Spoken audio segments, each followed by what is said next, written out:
क्या आपको पता है कि जिस हिसाब से हम पेट्रोल और डीजल का इस्तेमाल कर रहे हैं, उस हिसाब से आने वाले 40 से 50 सालों तक तेल बिल्कुल ही खत्म हो जाएगा। और दोस्तों, जो पेट्रोल 2010 में 52 रुपए का बिकता था, आज वही पेट्रोल 100 की कीमत को भी पार कर चुका है। लेकिन दोस्तों, क्या कभी आपने ये सोचा है कि आखिर पेट्रोल और डीजल कैसे बनाए जाते हैं और ये इतने महंगे क्यों होते हैं? ये जानने के लिए वीडियो को लास्ट तक जरूर देखना। दोस्तों, वीडियो को शुरू करने से पहले अगर आप हमारे चैनल पर पहली बार आए हैं तो आप हमारे चैनल को लाइक एंड सब्सक्राइब जरूर कर लीजिएगा, क्योंकि यहाँ पर आपको ऐसी और भी कई इंफॉर्मेशन बेस की वीडियो देखने को मिलती रहेगी। चलो वीडियो को शुरू करते हैं, जिसका टाइटल है how petrol is made in side या इन हिंदी। आज के टाइम पर ईरान और सऊदी अरब जैसे देश ही अमीर हैं, क्योंकि दुनिया में सबसे ज्यादा तेल रिसोर्सेस इन्हीं देशों के पास ही है। और इन देशों का एक संगठन होता है जिसे ओपेक कहा जाता है। ये वही देश हैं जो तेल की कीमतों को डिसाइड करते हैं। पेट्रोल बनाना वीडियो में जितना आसान लगता है, असल में ये उतना ही मुश्किल भरा काम होता है। दरअसल पेट्रोल और डीजल को जमीन से निकालने की प्रक्रिया की वजह से ही महंगे होते चले जा रहे हैं। और ऐसा नहीं है कि पेट्रोल कंपनी पेट्रोल को पंप करके सीधा जमीन से निकाल लेती है और हमारे तक पहुंचा देती है। दरअसल पेट्रोल या डीजल हमें जमीन के भीतर गाढ़े तरल पदार्थ में मिलता है, जिसे पेट्रोलियम कहा जाता है। और ये दोनों ही फ्यूल्स इसी पेट्रोलियम से बनते हैं। पेट्रोलियम का मीनिंग होता है चट्टानों से बनने वाला तेल। वैसे पेट्रोलियम को बनाने की भी एक इंटरेस्टिंग कहानी है। पहले के टाइम पर धरती पर जब नेचुरल डिजास्टर हुए तो जमीन पर रहने वाले पेड़ और जानवर जमीन के अंदर दब गए और ये एक डीकम्पोज होकर प्रेशर की वजह से पेट्रोलियम में कन्वर्ट हो गए। अब इसके बाद इंसानों ने कई बड़ी बड़ी मशीनों से ड्रिलिंग कर पेट्रोलियम को निकाल लिया और इसी पेट्रोलियम में क्रूड ऑयल यानी कच्चा तेल होता है। और एक बार जब इसे निकाल दिया जाता है, तब इस कच्चे तेल को कारखाने में बेच दिया जाता है। वैसे आपको बता दूं, कच्चा तेल जमीन और समुद्र दोनों में मिलता है। वीडियो में आगे बढ़ने से पहले अगर आपको ये वीडियो अच्छी लग रही है तो वीडियो को अभी एक लाइक जरूर कीजिए। अगर आपके घर में कौन सी गाड़ी है, पेट्रोल या डीजल, हमें कमेंट में जरूर बताना। जो तेल समुद्र में होता है उसे बनाने की एक फ्लोटिंग रिफाइनरी बनाई जाती है और जो तेल जमीन पर होता है उसे निकालने के लिए कुएं बनाए जाते हैं, चाहे समुद्र हो या फिर जमीन। असली समय उसे निकालने के लिए इस्तेमाल होता है। सिर्फ तेल को ढूंढने में ही कई बार तो सालों लग जाते हैं और अरबों रुपए का खर्चा भी होता है। और जो तेल आप तक पहुंचाया जाता है उसके लिए कई बड़ी बड़ी मशीन एक जगह से तेल निकालने में लगी रहती है। और जब रिफाइनरी तेल मिल जाता है तो मशीन के आसपास की चट्टानों से मजबूती से बांध दिया जाता है ताकि ये हिल डुल ना सके। और इसके बाद समुद्र में ड्रिलिंग की जाती है और ये ड्रिल हजारों फीट नीचे होती है। तेल मिलने पर उसे रिफाइनरी में पहुंचा दिया जाता है। रिफाइनरी में कच्चे तेल को बड़े सिलेंडर में गर्म किया जाता है और फिर उसके बाद अलग अलग टेम्परेचर पर कच्चे तेल के मौजूद चीजों को अलग अलग पाइप की मदद से निकाल दिया जाता है। अब ये होता कैसे है? असल में पेट्रोल और डीजल अलग अलग टेम्परेचर पर मिलते हैं और इसीलिए इसे अलग अलग टेम्परेचर पर गर्म किया जाता है। जैसे पानी का 100 डिग्री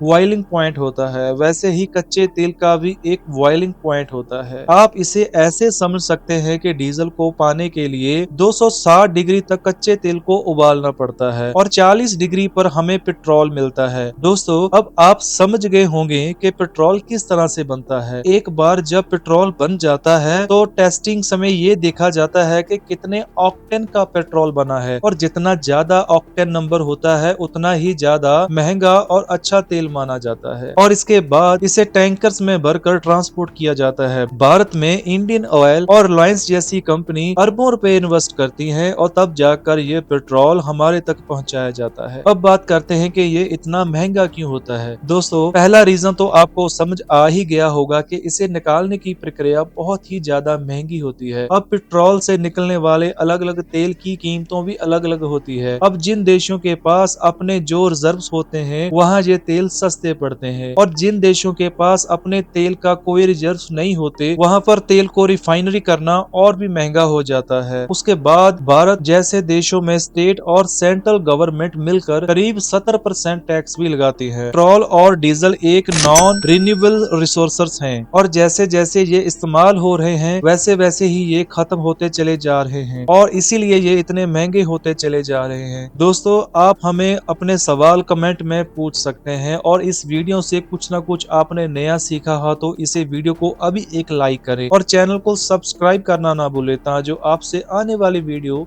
मिस ना हो।